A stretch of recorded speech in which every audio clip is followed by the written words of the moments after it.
मेरे मित्रों, मैं हूं शिवाकांत शुक्ल और स्वागत है आपका हमारे YouTube चैनल शुक्ल जी संस्कृत ज्ञान गंगा में। मित्रों, हम लोग पंक्तिशः अभिज्ञान शाकुंतलम का अध्ययन कर रहे हैं और इस सीरीज़ में हम चतुर्थ अंक तक पहुंच चुके हैं। आप लोगों को एक विशेष बात बता दें कि यूपी में जो टीजीटी पीजीटी की भर्ती आई हुई थी, जो उसका फॉर्म अप्लाई हो रहा था, उसको कुछ दिनों के लिए अभी बंद रखा गया है। तो जो लोग फॉर्म नहीं डाल पाए हैं, उनका फॉर्म इस समय बंद है, नहीं डल रहा है, तो वो लोग परेशान ना हो।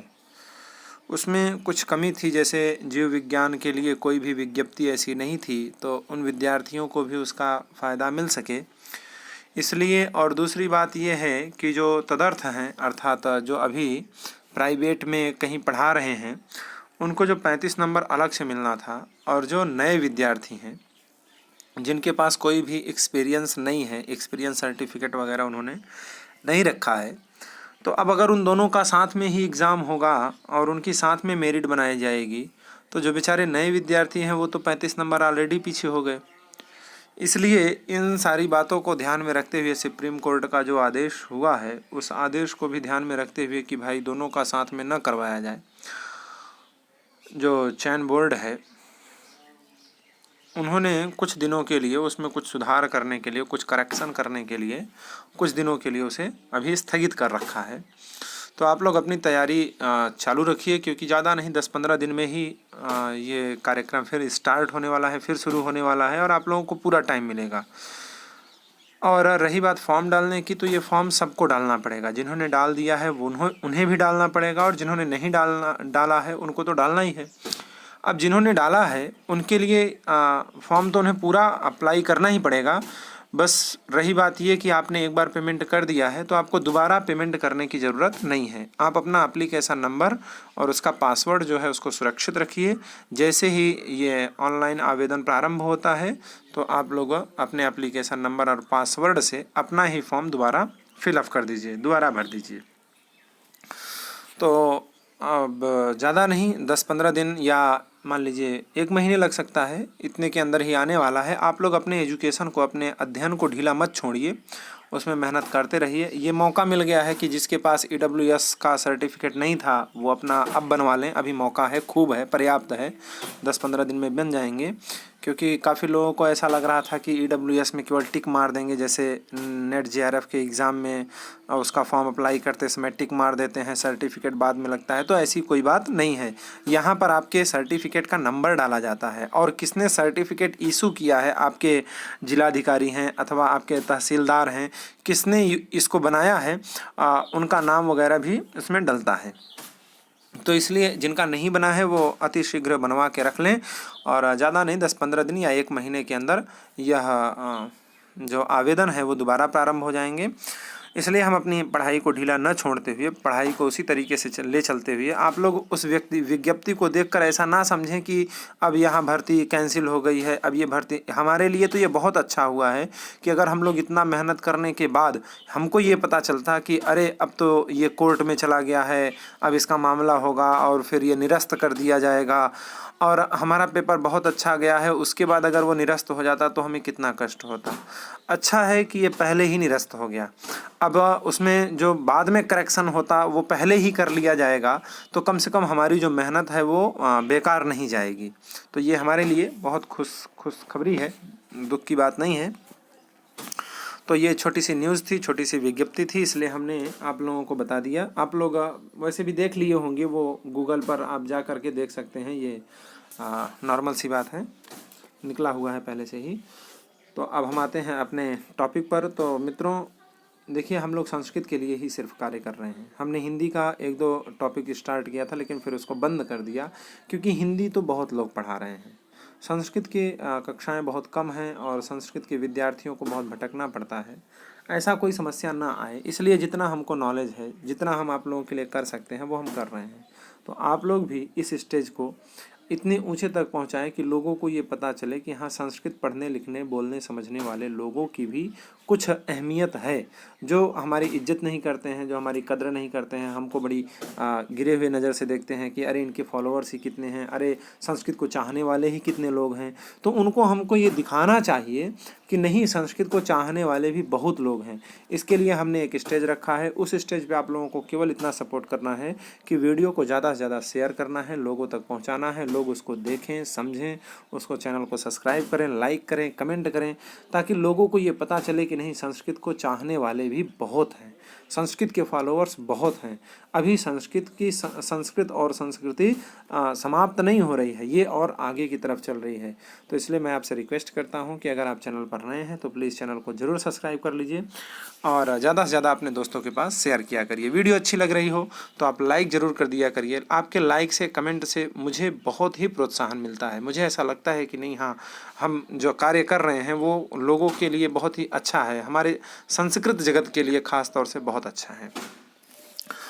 तो मित्रों, हम लोगों ने पिछली वीडियो में ये श्लोक अध्ययन किया था, यास्यत्यद्य शकुन्तलेति हृदयं संस्पृष्टमुत्कण्ठया कंठस्तंभितबाष्पवृत्तिकलुषश्चिंता जडं दर्शनम वैक्लव्यं ममतावदीदृशमिदं स्नेहादरण्यौकशः पीड्यन्ते गृहिणः कथं नूतनया विश्लेष दुःखैर्नवैः। जो गृहिण हैं, जो गृहस्थ लोग हैं, वो लोग जब अपने कन्या का पहली बार विश्लेष करते हैं, उनका वियोग होता है, उसको ससुराल भेजते हैं, तो उनको कितना कष्ट होता होगा। इसी कष्ट का अनुभव कण्व ऋषि कर रहे हैं और इस श्लोक में उन्होंने उसी का वर्णन किया है। हम लोगों ने कल इसका अध्ययन किया कि शकुंतला जब पहली बार जा रही है तो इतनी उत्कंठा है, इतना दुख है, इतना कष्ट है, मुझे मेरे वाष्प वृत्ति को रोकने के कारण मेरे कंठ अवरुद्ध हो गए हैं।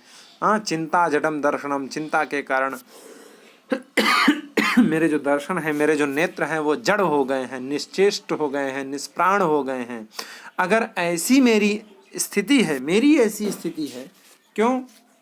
क्योंकि मैं जंगल में रहता हूँ। वही क्लव्यम ममतावदी दृश्यमिदम स्नेहादरण्यौकश, स्नेहाद, स्नेह होने के कारण, प्रेम होने के कारण, अपनापन होने के कारण अगर मेरी ऐसी स्थिति है तो फिर जो गृहस्थ लोग हैं उन लोगों की कैसी स्थिति होती होगी। मुझे तो आत्मज्ञान है, आत्मबोध है, और शकुंतला मेरी खास सगी कोई बेटी नहीं है। इसको तो मैं, ये उज्जित हुई थी, उसे मैं उठा कर के ले आया हूँ। अगर ऐसी परिस्थिति में मेरी ऐसी स्थिति है, ऐसी दशा है, तो सोचिए जिनके यहाँ कन्या का जन्म होता है, जो उसे 10 साल 15 साल पालन पोषण करते हैं, उसके साथ रहते हैं, वो जब अपनी कन्या को विश्लेष करते होंगे, पति के घर पे भेजते होंगे, तो उनकी कैसी स्थिति होती होगी। इति परिक्रामति, ऐसा कह करके वो चारों तरफ घूमने लगते हैं। अब यहाँ से हम आगे देखते हैं। इतना पाठ हमने कल तक देख लिया था। सख्यौ, दोनों जो सखियाँ हैं वो कहती हैं, हला शकुंतले, हे सखी शकुंतला, अवसित मंडनासी, अब तुम्हारा जो श्रृंगार है वो क्या हो गया है? अवसान को प्राप्त हो गया है, पूरा हो गया है। परिधत्स्व सांप्रतम क्षौमयुगलम, अब क्या करो, ये जो दोनों क्षौमयुगलम, ये जो दोनों रेशमी वस्त्र हैं, क्षौमयुगल, युगल रेशमी वस्त्र जो हैं, उनको परिधत्स्व, इनको अब तुम क्या करो, धारण कर लो। शकुंतलोत्थाय परिधत्ते, शकुंतला खड़ी होकर के और फिर पहनने लगती है। गौतमी कहती है, हे जाते, हे पुत्री, एष ते आनंद परिवाहिणा चक्षुषा परिष्वज्यमान इव गुरुरूपस्थितः। कहते हैं कि आनंद परिवाहिणा, आनंद को जो बहाने वाली है, ऐसी चक्षुषा, जो आँखें हैं, उन आँखों से, ते माने तुमको, परिष्वज्यमान इव गुरुः उपस्थितः, जिन्होंने तुमको क्या किया था, गले से लगाया हुआ था, ऐसे गले लगाते हुए से जो तुम्हारे गुरु माने पिता हैं, वो पिता उपस्थित है, यहाँ पर क्या है, उपस्थित हैं। एष, ये तुम्हारे पिता क्या हैं, यहाँ पर उपस्थित हैं। आनंद परिवाहिणा, आनंद से, बिल्कुल आनंद, उस आनंद को जो परिवहित, बहाने वाली, जो चक्षुषा माने आँखें हैं, ऐसे आँखों से, ते परिष्वज्यमान इव, तुमको क्या करते हैं, गले से लगाते हैं, आंखों से ही, नैनों से ही मानो तुमको क्या कर रहे हैं, गले से लगा रहे हैं। ऐसे गले से लगाते हुए एष गुरु, ये जो तुम्हारे पिता हैं, ये पिता उपस्थित है, यहाँ पर क्या है, उपस्थित हैं।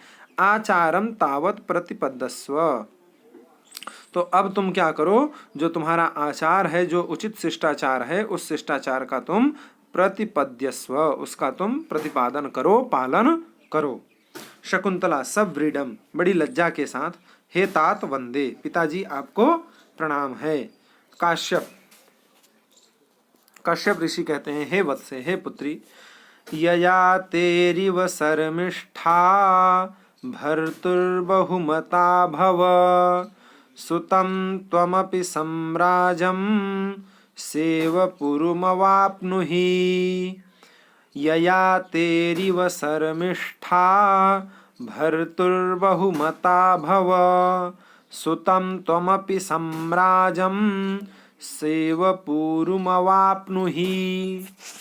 ये महाभारत की घटना है। आप लोगों को पता है कि ये जो अभिज्ञान शाकुंतलम है, इसका भी उपजीव्य महाभारत ही है। उपजीव्य माने जहाँ से इस कथा को लिया गया है। तो वही महाभारत की कथा आती है कि एक ययाति नाम के राजा हुए थे। ये इस चंद्रवंश के एक बहुत ही चक्रवर्ती सम्राट कह लीजिए, चंद्रवंश में हुए थे। इन्हीं के पुत्र हुए पुरु, जिनसे पुरुवंश चला, और उसी पुरुवंश में महाराज दुष्यंत का प्रादुर्भाव हुआ, जो इस नाटक के नायक हैं।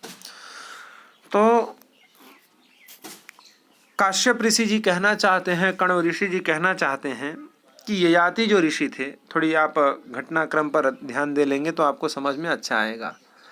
उन ययाति का विवाह हुआ था शुक्राचार्य की पुत्री, दैत्य गुरु शुक्राचार्य की पुत्री, जिसका नाम था देवयानी। और उस देवयानी की दासी बन के आई थी तत्कालीन जो दैत्यों के राजा थे वृषपर्वा। उन वृषपर्वा की पुत्री थी शर्मिष्ठा।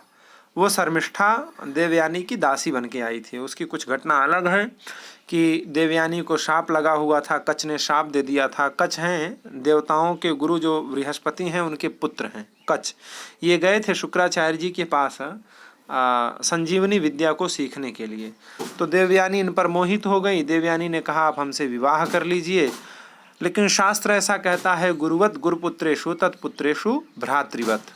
गुरु का जो पुत्र होता है उसको गुरुवत ही सम्मान देना चाहिए, और उनके पुत्र का जो पुत्र होता है उसको अपने बड़े भाई जैसा सम्मान देना चाहिए। गुरुवत गुरुपुत्रेषु तत्पुत्रेषु भ्रातृवत। तो भ्रातृवत ज्येष्ठ भ्रातृवत, अनुज नहीं, बड़े भाई जैसा सम्मान देना चाहिए।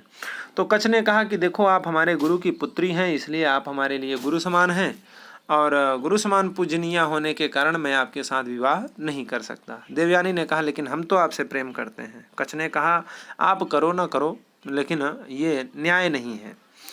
तो देवयानी ने शाप दे दिया कच को कि आपने जो हमारे पिता से संजीवनी विद्या सीखी है, अगर आप हमसे विवाह नहीं करते हैं तो मैं शाप देती हूँ, आप वो विद्या भूल जाएंगे। कच ने कहा कोई बात नहीं, अगर बिना किसी अपराध के शास्त्राज्ञा का पालन करने के लिए आप हमको ऐसा शाप दे रही हैं, तो मैं भी आपको शाप देता हूं कि आपका विवाह, यद्यपि आप ब्राह्मणी कन्या हैं, फिर भी आपका विवाह किसी ब्राह्मण के साथ नहीं होगा।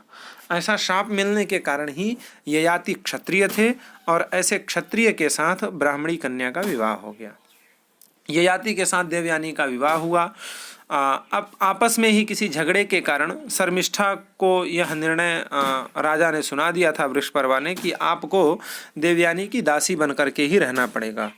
तो नियमानुसार जब देवयानी का विवाह ययाति जी के साथ हुआ तो शर्मिष्ठा जी उनके साथ ससुराल गईं, और वो इतनी सुंदर थीं कि महाराज ययाति उनके साथ गंधर्व विवाह करके और एक पुत्र को उत्पन्न कर दिए। ययाति जी की टोटल 5 संतानें थीं, जिसमें से सबसे छोटी संतान जो थी उसका नाम था पुरु, सबसे बड़ी संतान जो थी उसका नाम था यदु। यदु से ही यदुवंश चला, जिसमें भगवान श्री कृष्ण का प्रादुर्भाव हुआ। जो लोग कहते हैं कि वो अहीर थे, यादव थे, तो ऐसी कोई बात नहीं है। यदु ययाति जी राजा थे, उनके पुत्र का नाम था यदु। यदु से चला यदुवंश, उसी यदुवंश में भगवान श्री कृष्ण का और बलराम जी का प्रादुर्भाव हुआ। और सबसे जो छोटे पुत्र थे, शर्मिष्ठा के जो पुत्र थे पुरु, उनसे पुरुवंश चला, जिसमें ये शंतनु महाराज प्रकट हुए हैं। तो कहने का तात्पर्य यह है कि वो कहना चाहते हैं कि जैसे ययाति ने शर्मिष्ठा से गांधर्व विधि से विवाह किया और फिर पुरु को जन्म दिया, तो जब पुरु का जन्म हुआ तो शुक्राचार्य जी ने उनको शाप दे दिया। बोले हमने मना किया था कि तुम इसके साथ विवाह संबंध मत बनाना, संतानोत्पत्ति मत करना, फिर भी तुमने किया है, इसलिए मैं शाप देता हूँ कि तुम वृद्ध हो जाओ। तो ययाति वृद्धावस्था को प्राप्त कर गए, लेकिन उनकी जो भोग की वृत्ति थी वो उनकी पूरी नहीं हो पाई थी। इसलिए देवयानी ने अपने पिता से याचना की कि पिताजी ये तो शाप मुझे भी लग गया। तो उन्होंने कहा कि अगर कोई आपका पुत्र आपको अपनी जवानी दे दे तो आप नवयौवन जवान हो जाएंगे और ये आपका जो पुत्र जवानी देगा वो वृद्ध हो जाएगा। तो बाकी तो किसी पुत्र ने देना स्वीकार नहीं किया, लेकिन पुरु जी ने स्वीकार कर लिया। तो पुरु जी ने वृद्धावस्था को प्राप्त कर लिया और ययाति जी ने अपने पुत्र की जवानी लेकर के और खूब भोग विलास किए। बाद में उनको जब वैराग्य हुआ तो बड़ी ग्लानि हुई और फिर उन्होंने अपने पुत्र को ही चक्रवर्ती सम्राट बना दिया, उनकी जवानी वापस करके। तो कहने का तात्पर्य यह है कि इस श्लोक में वो कहना चाहते हैं कि जैसे शर्मिष्ठा अपने रूप लावण्य और अपने चरित्रों के माध्यम से ययाति की प्रियवल्लभा हो गई और फिर उसने एक चक्रवर्ती सम्राट को जन्म दिया। उसी वंश में दुष्यंत जी महाराज का भी प्रादुर्भाव हुआ है। मैं तुमको आशीर्वाद देता हूँ कि तुमने भी गांधर्व विधि से विवाह किया है और तुम्हारा भी जो पुत्र हो वह चक्रवर्ती सम्राट बने। अब ये कथा थी थोड़ी सी, हमने आप लोगों को बता दी है। अब आप लोग इस श्लोक पर ध्यान दीजिए। कहते हैं ययातेरिव शर्मिष्ठा भर्तुर्बहुमता भव सुतं त्वमपि सम्राजं सेवं पूर्वमवाप्नुहि। ययातेः इव शर्मिष्ठा, कहते हैं हे वत्से, शर्मिष्ठा ययातेः इव भर्तुः बहुमता भव सा पुरुम इव त्वमपि सम्राजं सुतम आप अवाप्नुहि। कहते हैं शर्मिष्ठा ययाते इव, जैसे शर्मिष्ठा ययाति को क्या थी, बहुत प्रिय थी। तो जिस प्रकार से शर्मिष्ठा जिस प्रकार से ययाति को प्रिय थी, उसी प्रकार से भर्तुः बहुमता भव, तुम भी अपने भर्तुः माने पति की अति प्रिया हो जाओ, माने पटरानी बन जाओ, उनकी महारानी पद पर तुम ही अभिषिक्त हो जाओ। सा पुरुम इव, सा माने वो जो शर्मिष्ठा थी उसने जैसे पुरु को जन्म दिया था, सम्राट बनाया था पुरु को, ऐसे पुत्र को जन्म दिया जो चक्रवर्ती सम्राट बन गया। उसी की तरह सा पुरुम इव, जैसे उसने पुरु को जन्म दिया था, ठीक उसी तरीके से त्वमपि सम्राज्यम सुतम अवाप्नुहि, तुम भी ठीक उसी प्रकार से तुम भी सम्राजम माने सम्राट, सुतम माने सुत को, पुत्र को, अवाप्नुहि माने प्राप्त करो, तुम भी उन्हीं की तरह चक्रवर्ती सम्राट पुत्र को प्राप्त करो। आगे गौतमी कहती है, भगवान वरह खलु एष नाशी, अरे भगवान यह तो वरदान है। एषः वरः, खलु माने निश्चित, वस्तुतः एषः वरः, यह क्या है, वरदान है। न आशी, आशीर्वाद नहीं है। वरदान और आशीर्वाद में अंतर होता है। काश्यप ऋषि कहते हैं, वत्से इतः सद्यो हुतानग्नीन् प्रदक्षिणी कुरुष्व। हे वत्से, हे पुत्री, इतः आओ और सद्य हुता नग्नीन, तुरंत जो जिस अग्नि में क्या हुआ है, हवन हुआ है, ऐसी अभी हवन की गई जो अग्नि है, इन अग्नियों की प्रदक्षिणी कुरुष्व, इनकी प्रदक्षिणा करो। सर्वे परिक्रामन्ति, सभी लोग क्या करते हैं, परिक्रमा करते हैं। काश्यप ऋषि कहते हैं, ऋग छंदसा शास्ते, ऋग्वेद की एक कोई छंद है, उसी छंद में क्या करते हैं, वो एक श्लोक आशीर्वाद के रूप में पढ़ते हैं। हे वत्से, हे पुत्री। अब ये ऋग्वेद के त्रिष्टुप छंद में लिखा गया है। अब हमने तो ऋग्वेद पढ़ा नहीं है, तो अब इसका राग क्या होता है वो तो जो ऋग्वेदी ब्राह्मण होंगे वही बताएंगे। हमसे जैसा बन रहा है हम बोल रहे हैं। अमी वेदिम परितः क्लिप्त्यधिष्ण्याः समिद्वन्तः प्रान्त संस्तीर्णदर्भाः अपघ्नन्तो दुरितं हव्यगन्धैर्वैतानास्त्वां वह्नयः पावयन्तु अमी वेदिं परितः क्लिप्त्यधिष्ण्याः समिद्वन्तः प्रान्तसंस्तीर्णदर्भाः अपघ्नन्तो दुरितं हव्यगन्धैर्वैतानास्त्वां वह्नयः पावयन्तु। ये वैदिक छंद है, त्रिष्टुप छंद। गायत्री, त्रिष्टुप, जगत, अनुष्टुप, ये सब वैदिक छंदों में आते हैं। कहते हैं कि अमी समिदवन्तः वेदिं परितः क्लिप्तधिष्ण्याः प्रान्तसंस्तीर्णदर्भाः वैतानाः वह्नयः हव्यगन्धैः दुरितम् अपघ्नन्तः त्वां पावयन्तु। त्वां माने तुमको, तुमको क्या करे? ये पावयन्तु, पवित्र करे, तुझको पवित्र करे, तुझे पावन करे। कौन पावन करे? तो ये जो अग्नि है, ये जो वैतानाः वह्नयः, वैतान की जो अग्नि है, यज्ञ की जो अग्नि है, यह क्या करे? तुमको पावन करे, पवित्र करे। हव्यगन्धैः दुरितम् अपघ्नन्तः त्वां पावयन्तु। अब वो कैसी अग्नि है, उसी का पूरा विशेषण दे रहे हैं। वह्नयः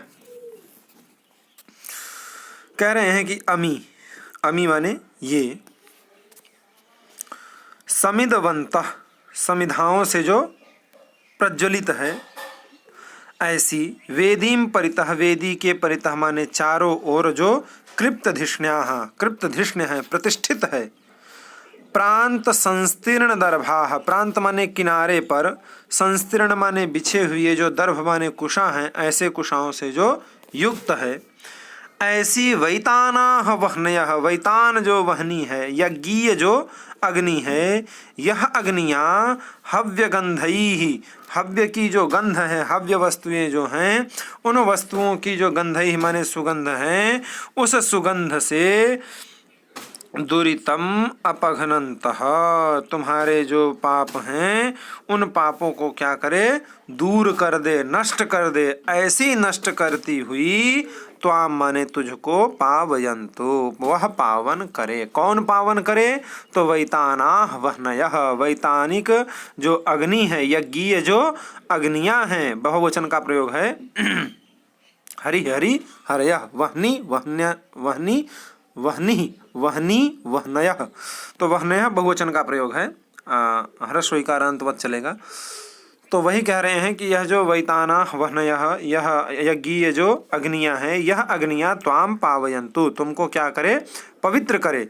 वह अग्नि कैसी है? तो उसी का सब विशेषण दे रहे हैं कि अमी माने ये, समिदवन्तः, समिधाओं से जो प्रज्वलित है, वेदीम परितः क्लिप्तधिष्ण्याः, वेदी माने वेदी के, परितः माने चारों ओर, जो क्लिप्तधिष्ण्याः माने प्रतिष्ठित है, प्रांत संस्तीर्ण दर्भाः, प्रांत भाग जो किनारे के भाग हैं, उन किनारे के भागों पर संस्तीर्ण माने बिछे हुए, जो दर्भा माने दर्भ से युक्त है, ऐसी वैतानाः वह्नयः, वैतान माने यज्ञीय जो वहनी है, अग्नियां हैं, वो अग्नियां हव्यगंधैः दुरितम अपघ्नन्तः, तुम्हारे जो पाप हैं उन पापों को कौन दूर करे? तो हव्य वस्तुओं का जो सुगंध है वो तुम्हारे पापों को दूर करें, और त्वाम पावयन्तु, और तुमको क्या करें? पवित्र करें। इस तरीके से ऋग्वेद के इस छंद के माध्यम से उनको आशीर्वाद देते हैं। फिर कहते हैं कि प्रतिष्ठस्वेदानीम, प्रतिष्ठस, कहते हैं कि अब तुम क्या करो? प्रस्थान कर जाओ। प्रतिष्ठस्वेदानीम सदृष्टिक्षेपम, इधर उधर दृष्टि को डाल करके, क्वते सारंगरव मिश्राः, अरे सारंगरव, जो शकुंतला को उनके पति के घर ले जाने वाले हैं सारंगरव, उनको कहते हैं कि अरे सारंगरव आदि कहाँ हैं? क्वते सारंगरव मिश्राः, सारंगरव आदि कहाँ हैं? इधर उधर सदृष्टिक्षेपम, दृष्टि को डाल करके कहते हैं। प्रविश्य प्रवेश करके, शिष्य दोनों शिष्य, जो शिष्य है वो शिष्य कहता है कि हे भगवान इमे स्म, मैं यहाँ पर हूँ। उन्होंने कहा कि अरे सारंगरवा कहाँ है, तो उसका प्रवेश होता है शिष्य का, तो कहते हैं गुरुदेव मैं यहाँ हूँ, भगवान इमे स्म, मैं यहाँ पर हूँ। काश्यप कहते हैं, कण्व ऋषि कहते हैं कि भगिन्यास्ते मार्गमादेशय, अरे भगिन्या ते भगिन्या, जो तुम्हारी बहन है उस बहन को मार्गम आदेशय, मार्ग दिखाओ। सारंगरव इत इतो भवती, अरे आप इधर से आइए, इधर से आइए। सर्वे परिक्रामंती, सभी लोग चारों ओर घूमने लगते हैं। अब ये काश्यप ऋषि ने श्लोक फिर एक पढ़ा है। कहते हैं भो भो सन्निहितास तपोवन तरव, भो भो, अरे तपोवन तरवह, जो सन्निहित तपोवन के तरु हैं, तरवह बहुवचन का प्रयोग है, तरुह तरु तरवह, जो वन में निवास करने वाले लता पताएं हैं, वृक्ष हैं, उन सब को संबोधित करते हुए मानो काश्यप ऋषि ये कहना चाहते हैं। जो आपका तत्र श्लोकम चतुष्टयम है उसमें से ये दूसरा श्लोक है। कहीं कहीं आपको इस श्लोक का वर्णन नहीं मिलेगा, लेकिन हमने जो गुरु परंपरा में पढ़ा है उसमें ये दूसरा श्लोक है। ये भी इतना सुंदर श्लोक है कि मुझे ऐसा लगता है इस श्लोक को पढ़ करके कि जिन लोगों ने इसको दूसरे श्लोक के रूप में एक्सेप्ट नहीं किया है, उन्होंने पता नहीं क्यों किया ऐसा किया है, उनको जरूर एक्सेप्ट करना चाहिए। ये श्लोक बहुत ही अच्छा है और इस श्लोक को भी आप लोग उतने ही ध्यान से पढ़ेंगे जितना आपने यास्य अत्यद्य शकुंतले हृदयम संस्पृष्ट मुत्कंठया उस श्लोक को ध्यान से पढ़ा, उससे ही आप इसको भी जरूर पढ़िए। पातुं न प्रथमं व्यवस्यति जलं युष्माश्वपीतेषु या नादते प्रियमण्डनापि भवतां स्नेहेन या पल्लवम् आद्येवः कुसुमप्रसूतिसमये यस्याभवत्युत्सवः सेयं याति शकुन्तलापतिगृहं सर्वैरनुज्ञायताम् पातुं न प्रथमं व्यवस्यति जलं युष्माश्वपीतेषु या नादते प्रियमण्डनापि भवतां स्नेहेन या पल्लवम् आद्येवः कुसुमप्रसूतिसमये यस्याभवत्युत्सवः सेयं याति शकुन्तलापतिगृहं सर्वैरनुज्ञायताम्। ये कश्यप ऋषि अपने तपोवन में रहने वाले जो लताएं हैं, जो वृक्ष हैं, उन लता वृक्षों से कह रहे हैं कि ऐसी शकुंतला सा इयं शकुंतला पति गृहम याति, पति के घर को अब क्या कर रही है, जा रही है। सा इयं शकुंतला पति गृहम याति, वह शकुंतला अपति गृह को जा रही है। सर्वैहि अनुज्ञायताम, आप सभी लोग उसे क्या करिए, आज्ञा प्रदान करिए। वो शकुंतला कैसी है, तो उसी का विशेषण दे रहे हैं कि वो शकुंतला कैसी है। तो एक बार अन्वय देख लीजिए। कहते हैं कि युष्मासु अपीतेषु या प्रथमं जलम पातुम न व्यवस्यति भवतां स्नेहेन या प्रियमंडना अपि पल्लवम न आदत्ते वह आद्ये कुसुम प्रसूति समये यस्याह उत्सवः भवति सा इयं शकुंतला पतिगृहं याति सर्वैहि अनुज्ञायताम्। कहते हैं कि युष्मासु पीतेषु या युष्मासु अपीतेषु, जब तक आप लोगों को जल नहीं पिला देती थी तब तक, या माने जो शकुंतला प्रथमम जलम पातुम न व्यवस्यति, तुमको पिलाने से पहले ही, प्रथमम माने पहले, जलम माने जल को, पातुम माने पीने में, न व्यवस्यति नहीं पीती थी, उसमें नहीं लगती थी, अर्थात जल को ग्रहण नहीं करती थी। पहले आप लोगों को पिलाती थी, उसके बाद स्वयं जल ग्रहण करती थी। भवताम स्नेहेन, आप लोगों से उसका इतना स्नेह था कि या प्रियमंडनापि, उसे अपना श्रृंगार करना बहुत ही पसंद था, लेकिन फिर भी तुमसे इतना प्रेम था, तुम्हारे प्रति प्रेम के कारण, या माने जो प्रियमंडना अपि, अलंकारों से बहुत प्रेम करती थी, लेकिन प्रेमी होने पर भी पल्लवम न आदत्ते, तुम्हारे पल्लवों को नहीं तोड़ती थी कि तुम्हें कष्ट होगा और तुम्हारी जो सजावट है, सज्जा है, वो खराब हो जाएगी, इसलिए वो पल्लवम न आदत्ते, पल्लवों को नहीं तोड़ती थी।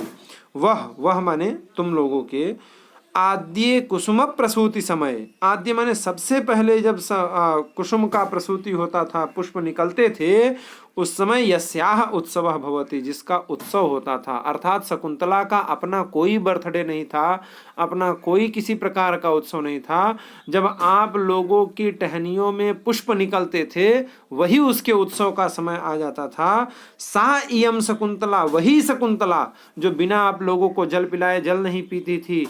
प्रियमंडना अपि, प्रियमंडना होते हुए भी न पल्लवम आदत्ते, पल्लव को नहीं लेती थी। आद्य वह कुसुम प्रसूति समय, सबसे पहले आप लोगों में जब पुष्प खिलता था तो वही जिसका उत्सव हुआ करता था, वही जिसका उत्सव होता था, आनंद का समय होता था। सा इयम शकुंतला, वही यह शकुंतला है। अब पतिगृहम याति, अब अपने पति के घर को जा रही है। सर्वैः अनुज्ञायताम, हे लता पताओं, हे वृक्षों, हे पशु पक्षियों, अब आप लोग इसे आज्ञा और आशीर्वाद प्रदान करें। इस तरीके से कण्व ऋषि की ये पुकार है।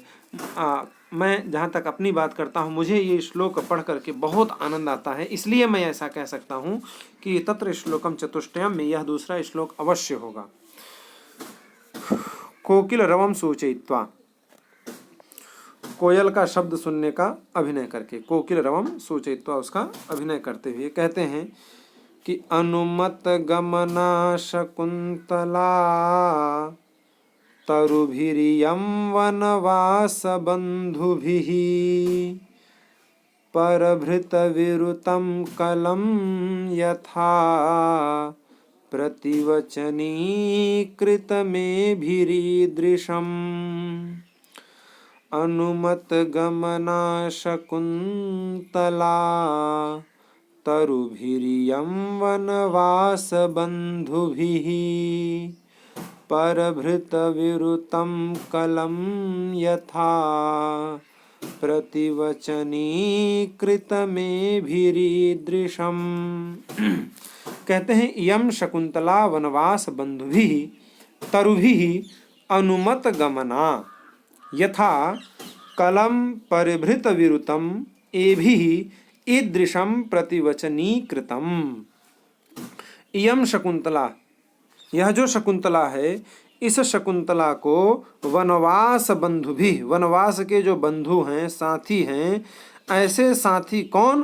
तरुभी, जो वृक्ष हैं, उन वृक्षों ने अनुमत गमना, गमन करने की, जाने की अनुमत स्वीकृति दे दी है।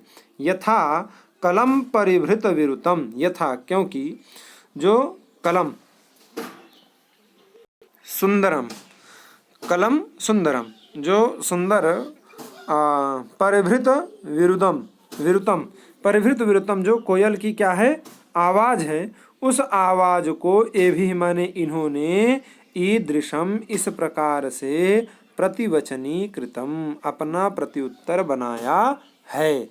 कोयल गूंज रहे थे, कोयल बोल रहे थे, तो मानो कह रहे हैं, काश्यप ऋषि, कण्व ऋषि कह रहे हैं कि कोयल की आवाज को अपनी आवाज बना करके, भाई अब वृक्ष तो बोलेंगे नहीं, तो उन वृक्षों ने क्या किया है? शकुंतला को जाने की अनुमति प्रदान कर दी है। वही कह रहे हैं कि इयम शकुंतला वनवास बंधुभी तरुभी अनुमत गमना, जो वनवास बंधुभी तरभी हैं, वनवास में, वन में रहने वाले जो बंधुभी माने भाई बांधव, ऐसे तरुभी वृक्ष, उन वृक्षों ने इयम शकुंतला, इस शकुंतला को अनुमत गमना, जाने की अनुमति प्रदान कर दी। बोले कैसे? तो कह रहे हैं कलम परिभृत विरुद्धम, अब वृक्ष तो बोलेंगे नहीं, तो कलम माने सुंदर जो परिभृत विरुतम कोयल की जो आवाज है, उस आवाज को एभी तरुभी इन वृक्षों ने, तरुभी फिर से एक बार लगा लीजिए, एभी तरभी इन वृक्षों ने क्या किया है, ईदृशम प्रतिवचनी कृतम, इस प्रकार से अपना प्रत्युत्तर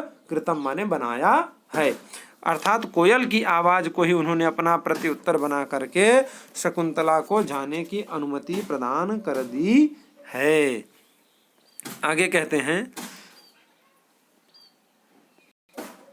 आकाशे माने आकाश में, रथ्या रम्यांतरः कमलिनी हरितैः सरोभिः छाया द्रुमैर्नियमितार्कमयूखतापः भूयात् कुशेशयर्जो मृदुरेणुरस्याः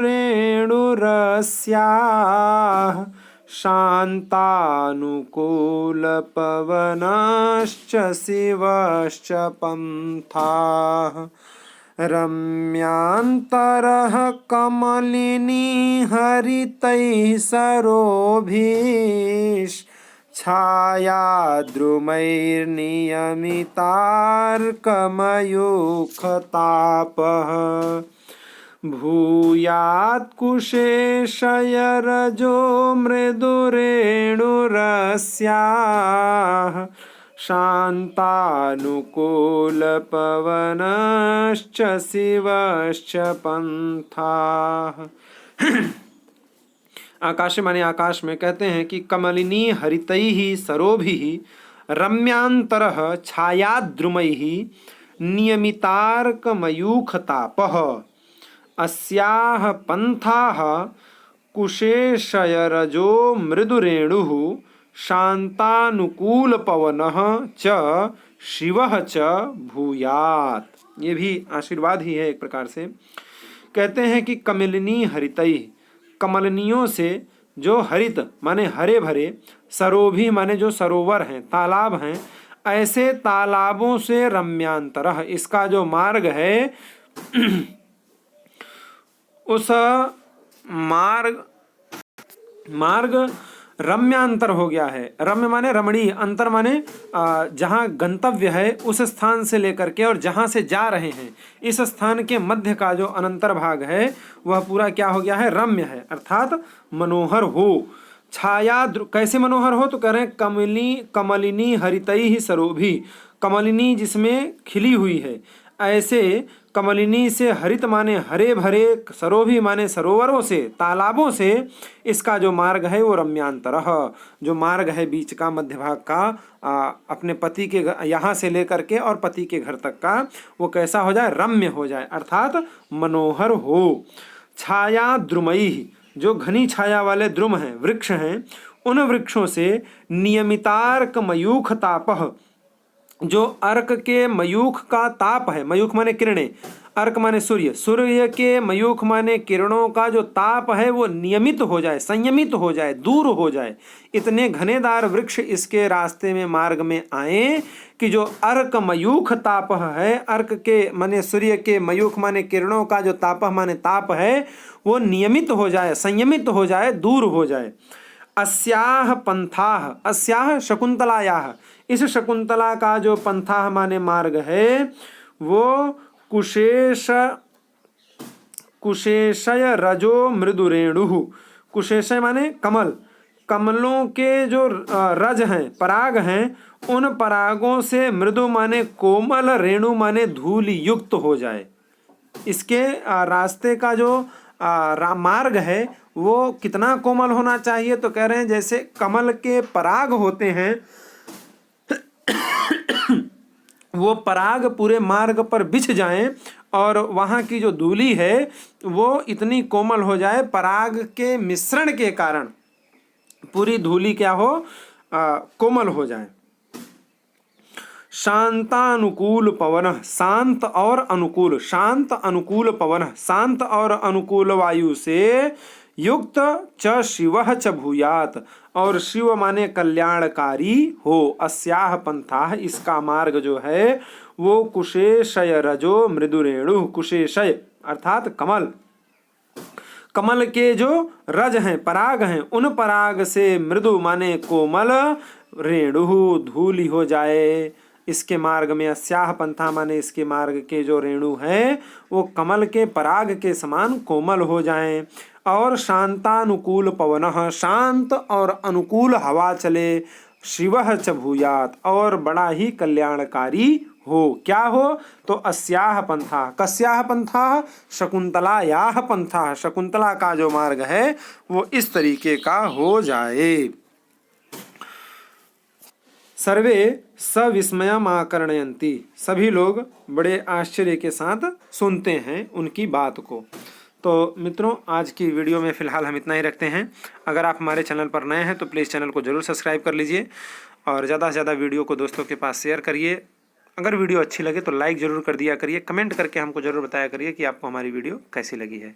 आज की वीडियो में फ़िलहाल इतना ही, मिलते हैं अगली वीडियो में इसके आगे का पाठ लेकर के। राधे राधे।